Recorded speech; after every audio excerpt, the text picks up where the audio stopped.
5, 6, 7, 8. The HR function is going through a radical shift, the same way the marketing function was disrupted 15 years ago by the rise of data and digital transformation. As you probably know, a Gallup report shows that only 30% of US employees feel engaged in their workplaces. Employee disengagement costs the US $450 to $550 billion annually. And that's insane. It's a fairly basic concept and we all get it. Engaged employees are good for business. The question is, why leaders are not acting on it? There's been a lot of focus over the past decade on the user experience and customer experience, and for good reason. Yet, companies have failed to focus on the most important elements, their employees. And let's not forget that employees are the first ambassadors of the brands. Welcome to the Employee Experience Podcast, episode number 74.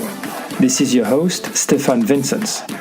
This podcast brings a different lens to the company culture, employee engagement, and workplace disruption. A brand and customer experience perspective rather than a traditional HR perspective. It is time we put people first to rehumanize the workplace. Simply because leaders who don't care about the employees will eventually be surrounded by people who don't care about their business. Today's guest is Jason Averbook, an author, futurist, and the CEO and co-founder of Leapgen. Today with Jason, we talk about what changes he's seeing in the HR space and what leaders must do to embrace this disruption. What it takes to change the traditional HR mindsets to keep people happy, productive, and engaged. What do HR leaders need to do to take the lead in the digitization of the workforce experience? What role technology is playing in reshaping the employee experience, and where he sees the HR function in the next 5 years. Use the code EXI_EX Summit for a 20% discount to register for the EX Impact Conference in Orlando from February the 27th to March the 1st. It is a 3-day event of dialogue around the strategies for increasing engagement and empowering employees to feel more connected to their work. I hope you enjoy this conversation with Jason. And because it takes a good amount of time to produce this podcast, please make sure to review the podcast on iTunes, Google Play, Stitcher, TuneIn, or YouTube, as it will help promote the content.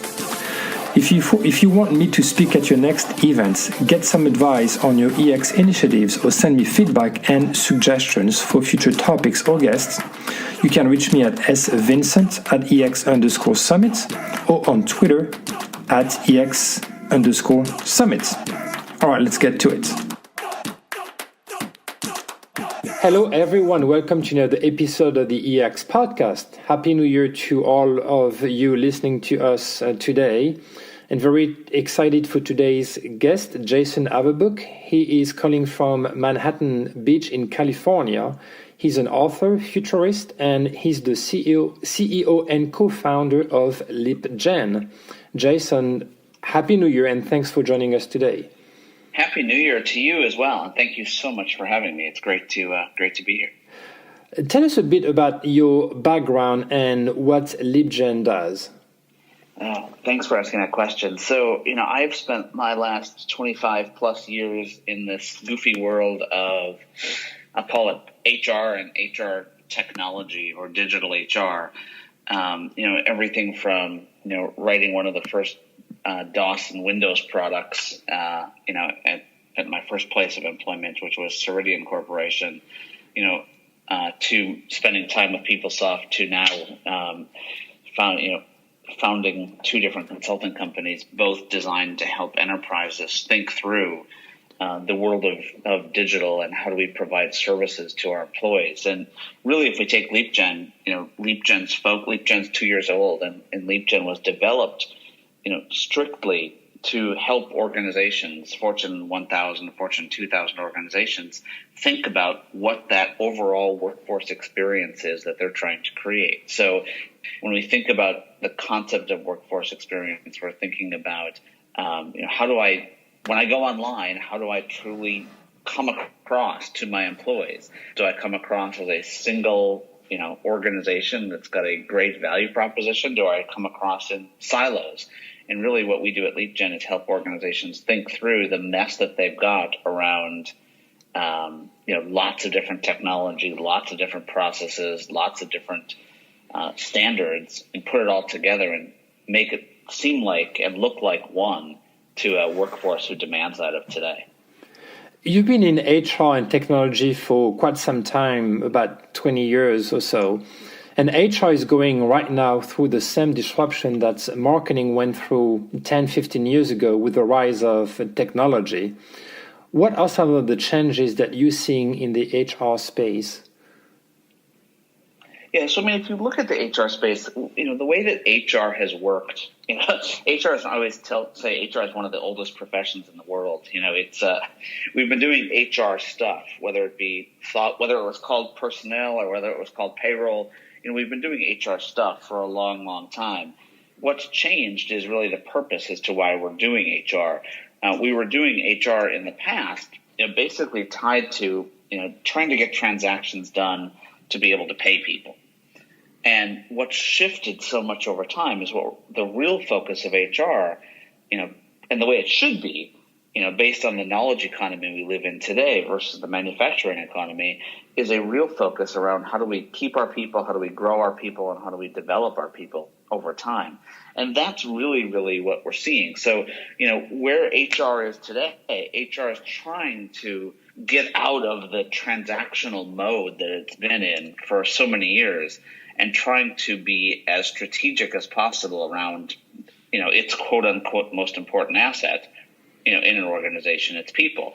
Now, doing that, what's changing and why this concept of experience is such a big topic now within HR is that, organizations are realizing that in order to actually get the time and get the resource that they need to do these strategic things, they need to be providing services to the workforce in a way where they're going to actually use them, and in a way that makes sense to them based on what's happening in the world of consumers, outside of work as well. So when we think about that, those two things, the concept of how do we help make HR more strategic and how they deliver, combined with what employees and managers expect from, expect from work today, those two things are truly changing the role of HR forever. What's interesting is that there is the human word in HR, but the function itself has been historically designed around processes, policies, compliance, benefits management, payroll, leaving the human factor out of the equation. So how can we change this mindset, and how can HR leaders evolve their mindsets to embrace those new employees' expectations?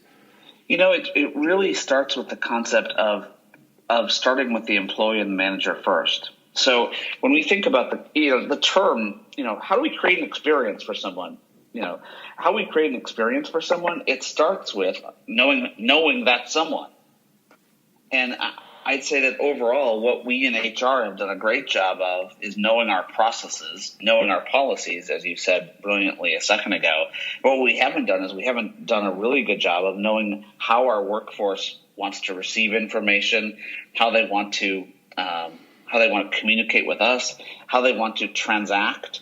In a world where how we deliver and design services outside of work is changing, every second.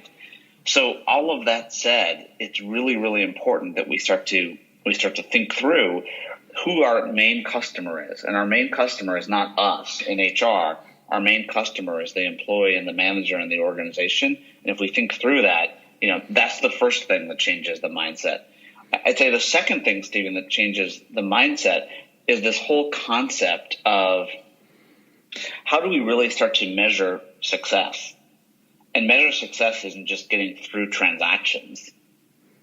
Measuring success is truly trying to get to the concept of what is the value that I'm creating for the overall organization. If we go back to value, the value isn't just getting through my checklist. The value is I'm actually keeping my workers, I'm growing my workers, and I'm making them want to come to work more. If I'm doing that in HR and I'm thinking about how do I focus on the employee first, those two things will be massive in the mindset shift. HR leaders have been trained in a specific way around, again, processes and compliance and so forth. But, as humans and individuals, I'm sure that they can really show empathy to the people that they serve in the company, meaning the employees. But the HR function itself has been designed in such a limited role that usually they're not either empowered to embrace sort of the customer experience and empathy journey mapping methodologies to the employees. So is it more of a leadership mindset shift that needs to happen from the CEO down to HR, or is it something that HR can drive alone? I believe that within an organization that so let me answer your question two different ways. First of all, it is something that has to start at the CEO and drive its way down. I mean, there's no doubt about that, and that's not debatable. I think the thing that's really important to understand is that in most organizations, I truly believe that the CEO has already done that, and what HR hasn't done is actually taken the time to figure out how will now it respond. So, what do we want our vision to be as an organization? What do we want our vision to be as a company? I believe CEOs have, for the most part, done that. Like I said, where I think that we run into issues is now how does HR respond?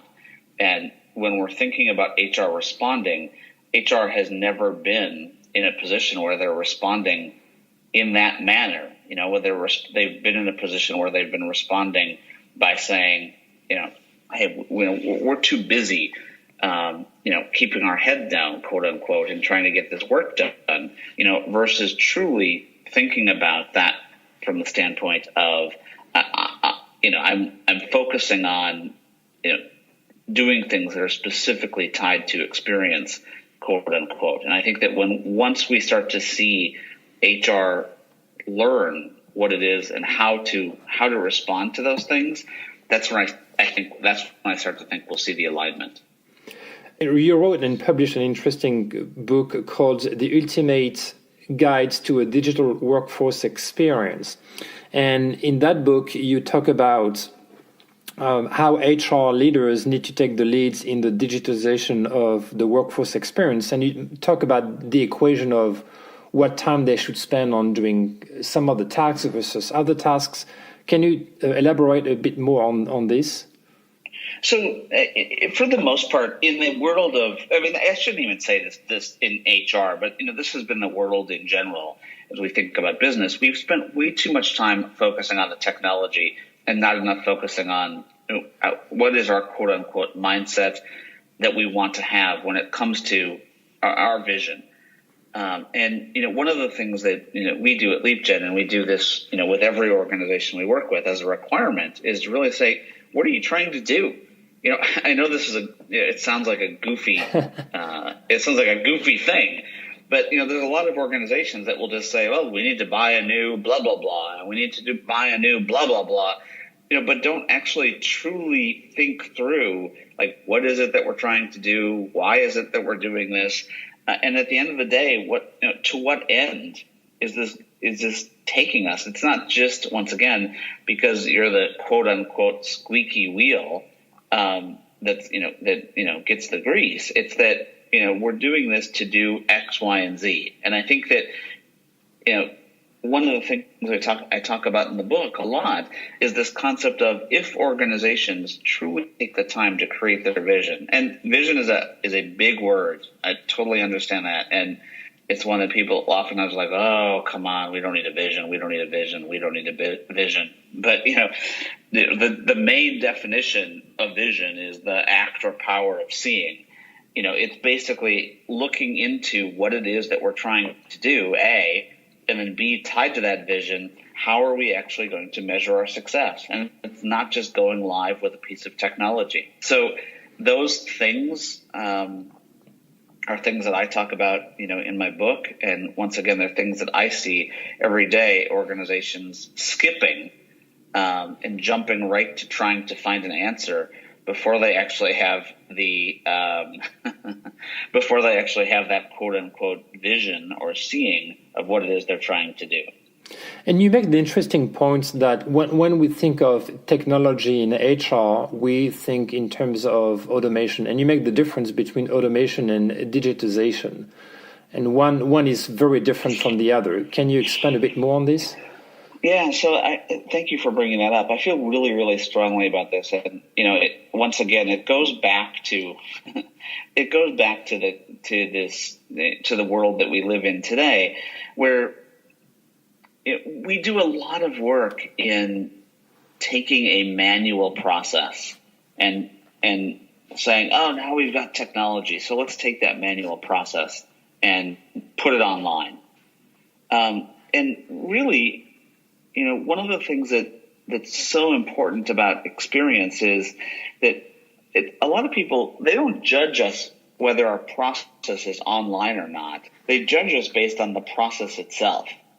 And what technology gives us the opportunity to do is to reinvent a process and truly kind of, I'm going to say, retool it in a way that actually says, how do we add more value? So, for me, it's that concept of how do I not drive people, to the mode of, oh, well, let's go ahead and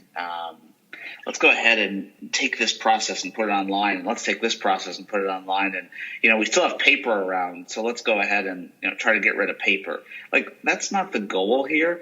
What our goal is and what our goal needs to be is how do we reimagine our processes to add more value? And when I do that, the question is, am I doing it to add more value to who? To me, the workforce? Am I doing it to add more value to me as the HR department? And when I start to do that, I really start to put myself into a position of saying, I'm not just going to transition, automation to digitization. Automation, taking things that were once manual and putting them online. Digitization, reimagining them to add more value. That's the definition that I like to use with that question that you just asked. The other thing that is tied to that, though, is that we're also looking at the difference between a transition and a transformation. A transition, once again, is just taking what we've done and moving it, to a new piece of technology. Mm-hmm. A transformation is truly thinking different about it. And when we do that, that's where we start to say we can add a ton more value than what we've done in the past. So going back to that equation about how to flip the formula to create a meaningful digital workforce experience, you mentioned the 20-25, 45, and 10 mix. So it's 20% mindset, 25% people, 45% processes, and 10% technology. So why this fragmentation of the different tasks and areas of focus, and where do you start first? Well, yeah, so thanks for asking that question. I mean, the reason for the fragmentation, I guess I'll just stick with that term because I like that term, is it because, once again, we're trying to get people to stop the concept of just buying tech without truly thinking about what it means, quote unquote, from the value standpoint, long term. And once again, a lot of people go ahead and buy the technology without thinking through that ahead of time. So when we do that, what we're trying to do is we're trying to say, before you do anything, you need to have a vision as to what it is you're trying to do. Once you have that vision, back to what we talked about earlier, once you have that vision, then I can go ahead and get into the concept of, okay, who are the people that are going to experience this vision. Once I've got that, then I can truly get into the discussion of, okay, now that I understand that vision and who the people are, what should the processes be, and how do I optimize the process tied to those people or those quote unquote personas, that a lot of people don't, keep in mind.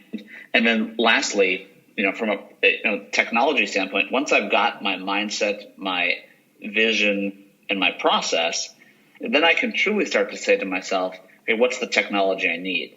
And that what I just described there is opposite from what a lot of people have done in the past, which is let's just start with the technology. Yeah. And what we found is when you just start with the technology, that's where organizations just get themselves in a boatload of trouble.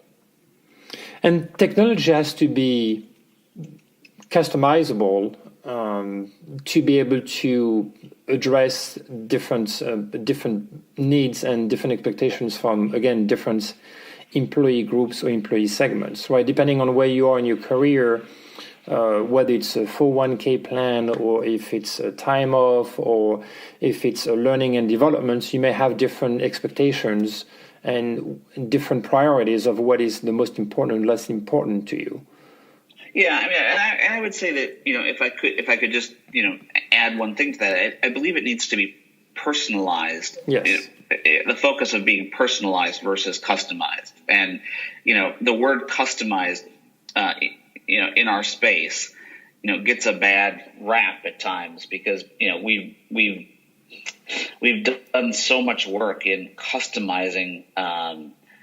We've done so much work in customizing processes and customizing software that all of a sudden I can't afford to keep the software anymore. So in today's world, when I think about technology, I'm really thinking about how do I personalize, and if I personalize and I configure, then all of a sudden I get into this mode of, I'm really focusing on the right things, and I'm focusing on something that's scalable and sustainable long term versus let's customize it, and then all of a sudden when something changes, I'm in a world of hurt because I have to figure out, oh no, it's changed. What do I do?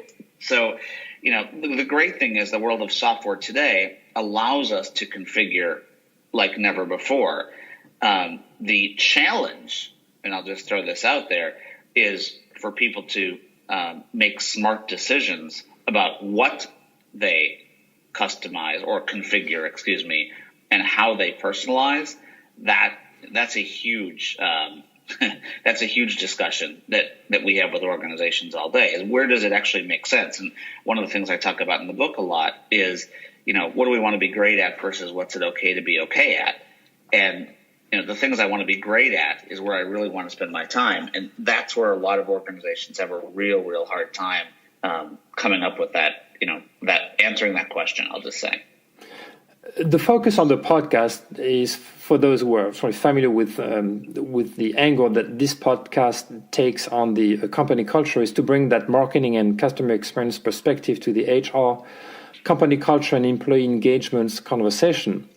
And in your book, you ask the question, is the experience we offer our employees as good as or almost as good as the experience we offer our customers? And that's a very interesting take on this, because we all, employees are all consumers and customers of some products and services, and we have created very specific and I would say high expectations when it comes to using and consuming products, right? And we expect the same type of personalization and user experience in the workplace. Yep. Often there is a gap between that user experience expectation on the consumer side and the user experience delivery on the employee side / organization side. So how do you change, or how do you create that shift of mindset in the HR worlds to really be able to empathize with the user's needs and to make the technology not only available, but again, as you said, personalized and very easy to use? It's a great question, and and you'll laugh at the answer, and you'll probably make fun of me.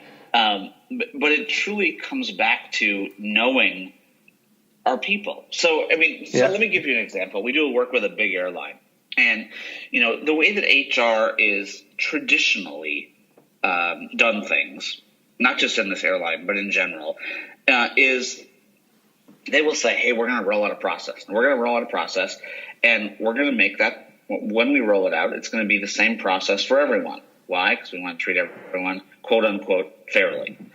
Because that fair is a big word in the world of HR. So that's cool, like all cool and fine. But when all of a sudden I start to say, you know what, when I roll out that process, let me take my airline, I have a group of people who are in the air most of their life. That's where they spend most of their time, in the air, servicing, quote unquote, the customers. Then I have a group of people who are on ramps, in the airport. And then I have a group of people who are in the corporate office. And how each of those groups of people, a term that you're familiar with, but a term we use all the time called persona, how those personas like to receive information, how they want to work, how they want to feel, all of the other things that we're asking them to do on a day-to-day basis. Like, those are all things that we have to take into account as a function in order to truly do this quote unquote right, meaning get them to see the value in, I'm just going to say, playing with us, and in the outside world, in the consumer world, we've done a massive job of being really, really good at this and saying, how do people want to feel? How do we want them to feel? How do we empathize with them and things like that? And we just it's new. It's just new. I'm not going to say we haven't done a good job. It's just new to us in HR. So how they do that is by getting to know their people. And if they take the time to get to know them, take the time to understand what's going to get them bought in, and guess what? They're going to all of a sudden go along with us when we roll out additional capabilities and additional concepts to them. And ultimately, that's what we want.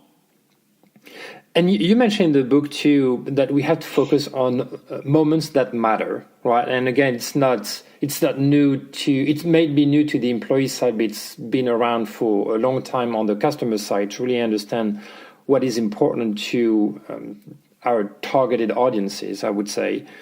But you also make the distinction between programs and projects and how we need to embrace programs versus project, because there's a difference ends to it. Can you expand a bit more on this too?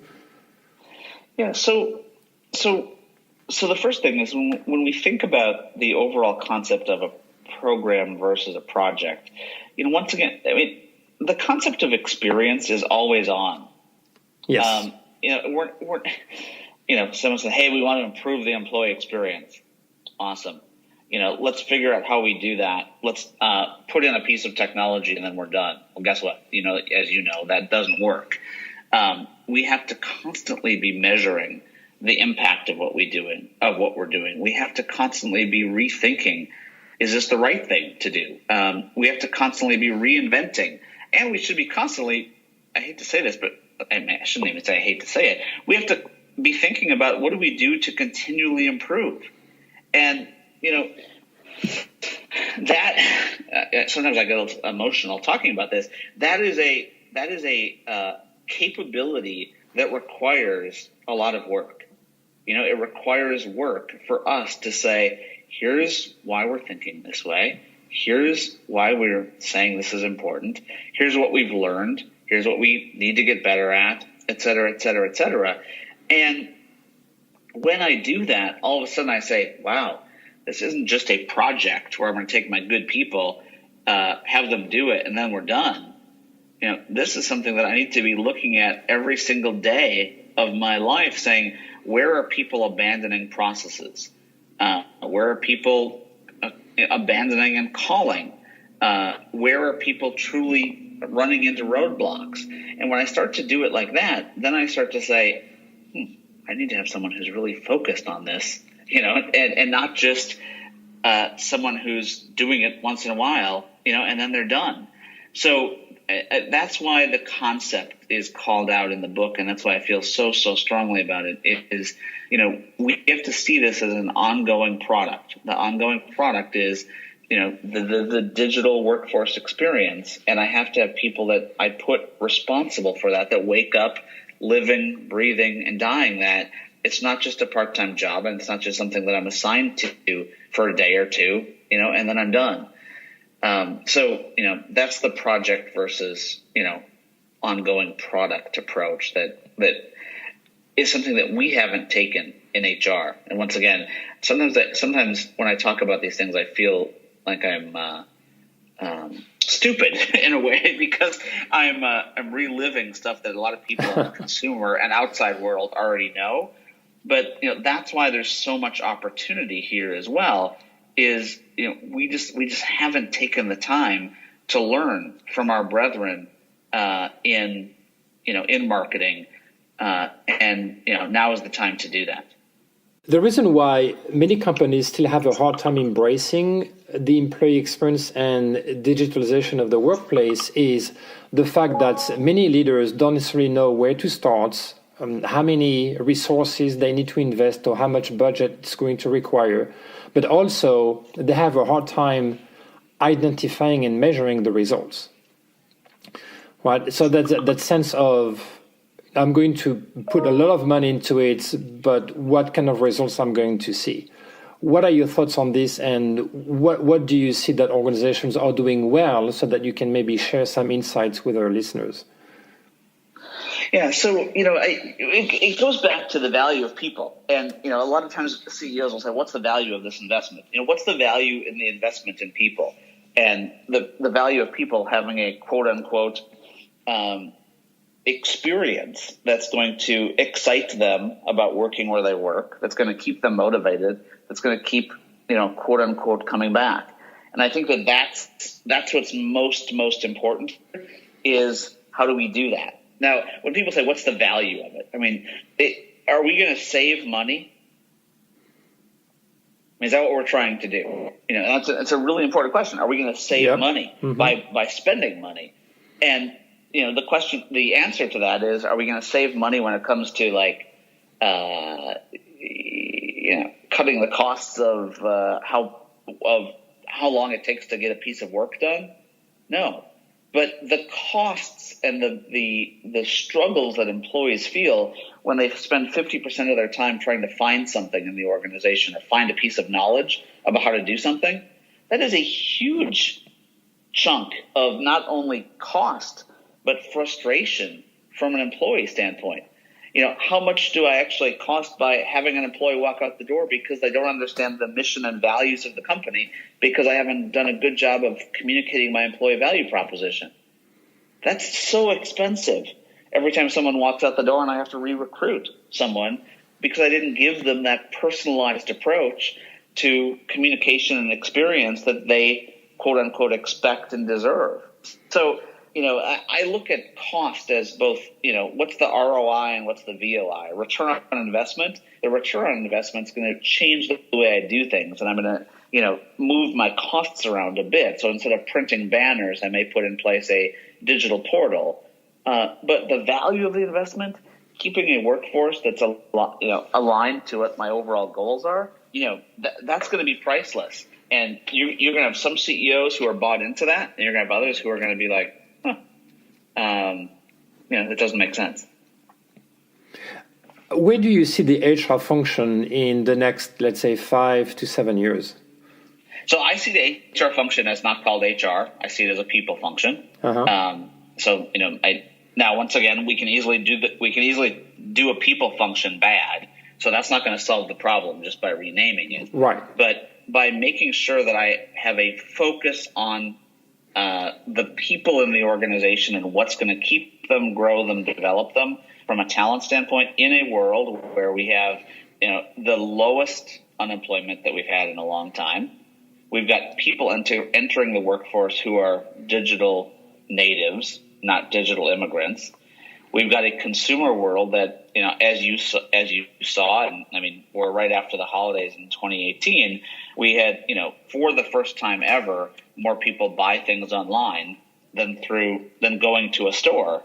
All of that being said, like, hello, I need to revamp how I do things. And, I think that's the digital transformation that the people function is going to go through. And I see that they probably outsource more when it comes to the things that are, I'll say, not value add in this new world we live in today, and really, really become laser focused on these things like, what is it that's going to drive my people to do their best work? And it's not getting payroll right. That's table stakes. Yes. What it is going to be those things that allow them to be the most productive, to be the most entrepreneurial at work, and things like that. And if I do that, and I focus my measures on being able to prove that what I'm doing is tied that way, that's going to be what the people function looks like going forward. But what I just said is not easy. I mean, it's why we exist why we exist as a company, and why people like you as thought leaders are out there, is to help people rewire, what the function stands for. And that's, we've rewired our people. I mean, we've rewired the world, but we haven't rewired the function. And that's a huge, that's big.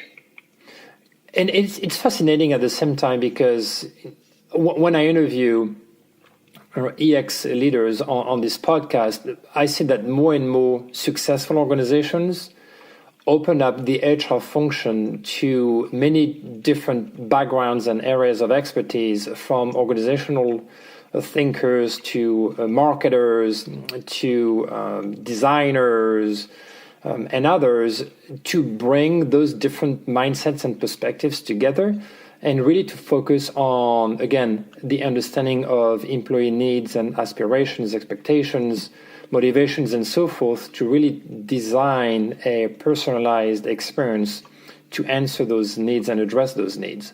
So are you seeing the same thing? Yeah, exactly. I mean, see, exactly the same thing. And, it's that alignment component that you just said. I mean, I love the way that you said that, combined with the concept of,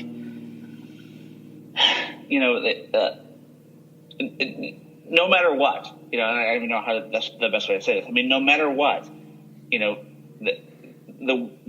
people, the technology and the experiences that people have outside of work are going to drive their expectations inside of work. Yes.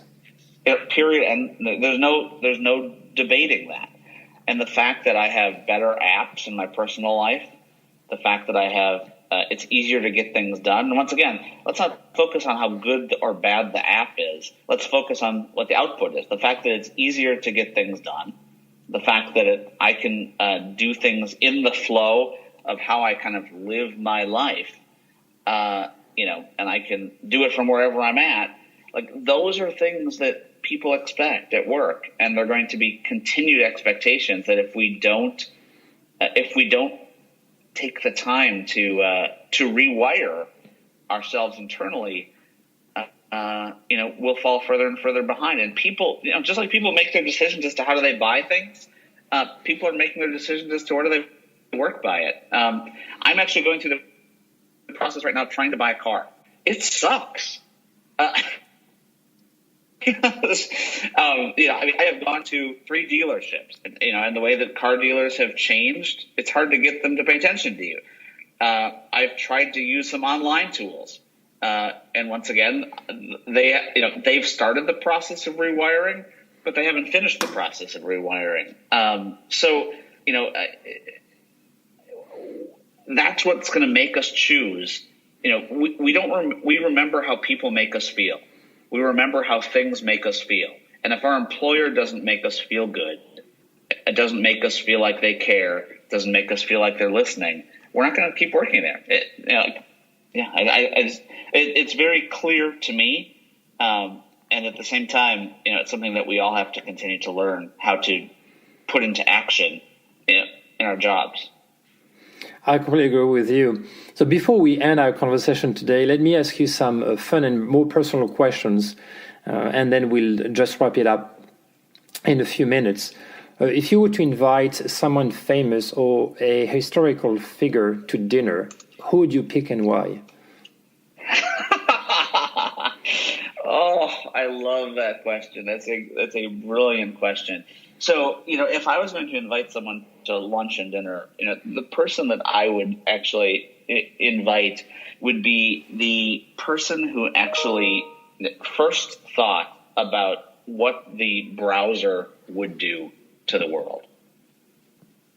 Oh, wow. I know that sounds really, really weird, but I watch the browser itself. This might be the same person that invented the internet, not Al Gore, but the same person that invented the internet as well, which is what was the intent? And one of the things I love thinking about is intent versus how things end up. And they never end up the way you intend them to. So what was the intent? Since everything in the world is basically run on a browser today, whether it be something on our mobile device, whether it be a kiosk, whether it be something we use, whatever it is. So what was the intent versus how do you see it being used today? And how far off is it, or how far on were you in your intent? I would say it's the most original answer that I've had so far to this question. Well I'm not sure if that's good or bad. I might just be weird. It's a good one. It's a good one. What was your biggest screw up at work, and what did you learn from it? So my biggest screw up at work, and I talked about this in my first book, was I presented a measure of success to a CEO of one of the world's largest insurance companies, and the measure I was using was a measure that was an HR measure and not a business measure. So this is a good learning for everyone. I went in and said, hey, Mr. CEO, we've reduced your time to fill, which is how long it takes to fill a job in your company, from 52 days to 37 days. And we were celebrating that. And the CEO looked at me straight in the eye and said, you have to be kidding me. It takes 37 days to fill a job here? And I was like, whoa, I was celebrating that we reduced it from 52 to 37. And he said, you have to be kidding me. It takes 37 days. So what we did, and, I call that, in my life, I used a term called OSM, which is an oh shit moment. I think of that as an oh shit moment. And it truly was, where I said, wow, I didn't know what to do. I was sweating. And, the first thing I said is I said, what would be helpful? He goes, how does that help my business?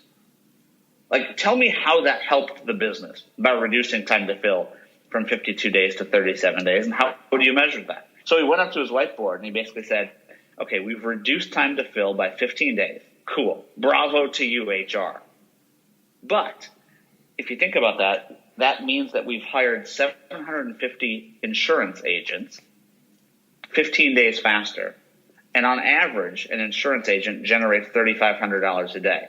Mm-hmm. So let's take $3,500 a day times 750 times 15, and you just generated for me $5 million. Yeah.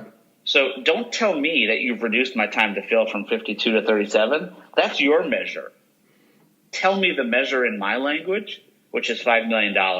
And to me, that was the biggest learning, because now, and once again, this just comes from learning, which is why you are so nice to do these podcasts for people. I will never go into a meeting without thinking about that moment and say, what's the right way to express what I'm trying to get across? And that's really how you measure actually the impact on any employee experience initiatives that you run.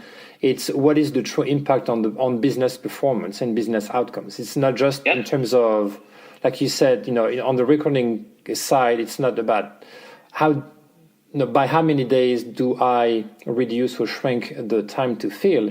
It's mostly about what is the impact on the overall company's performance. Exactly.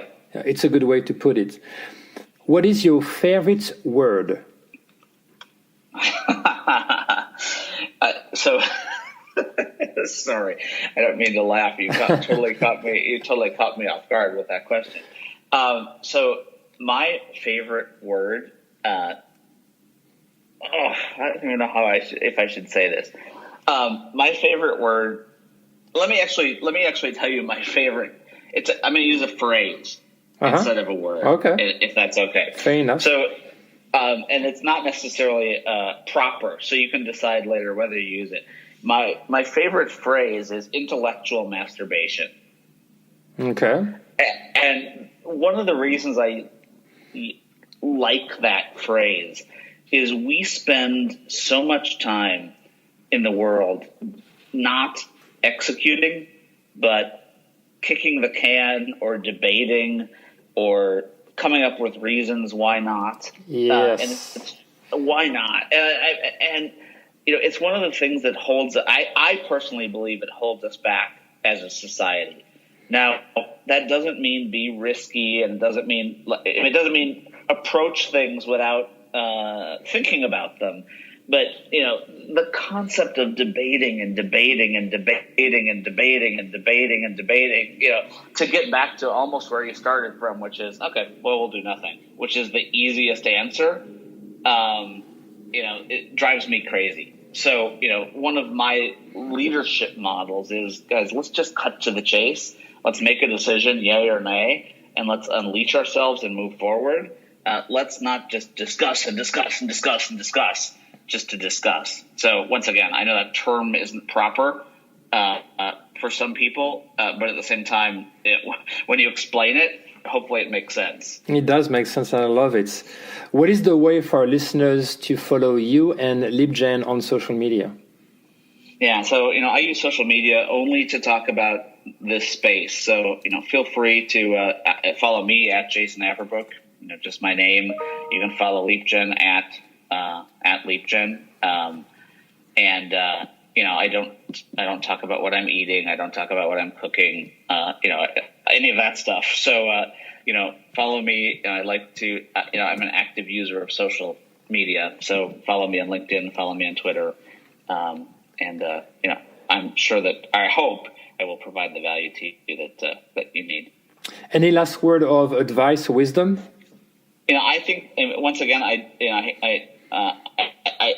think it's time to do. I think that everyone knows that we need, as a function of HR in the world we live in today, to truly, truly, truly say we have to act. And when I say we have to act, we truly have to act on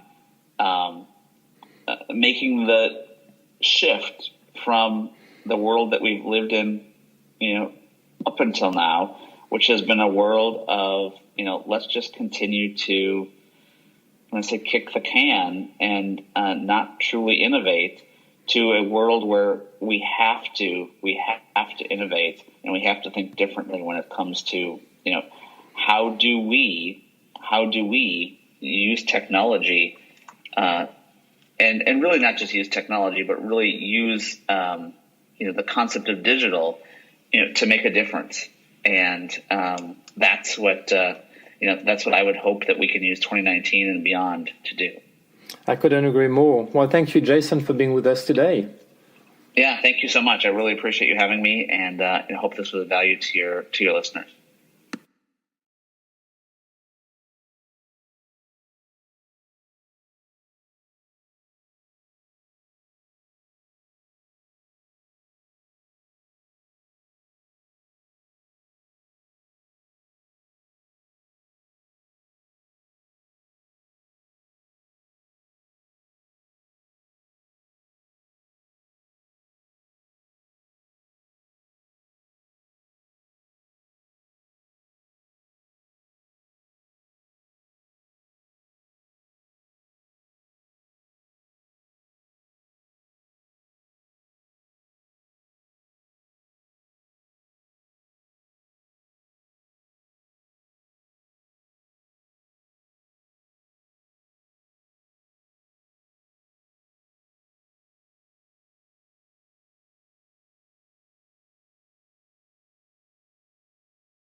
I think it's time to do.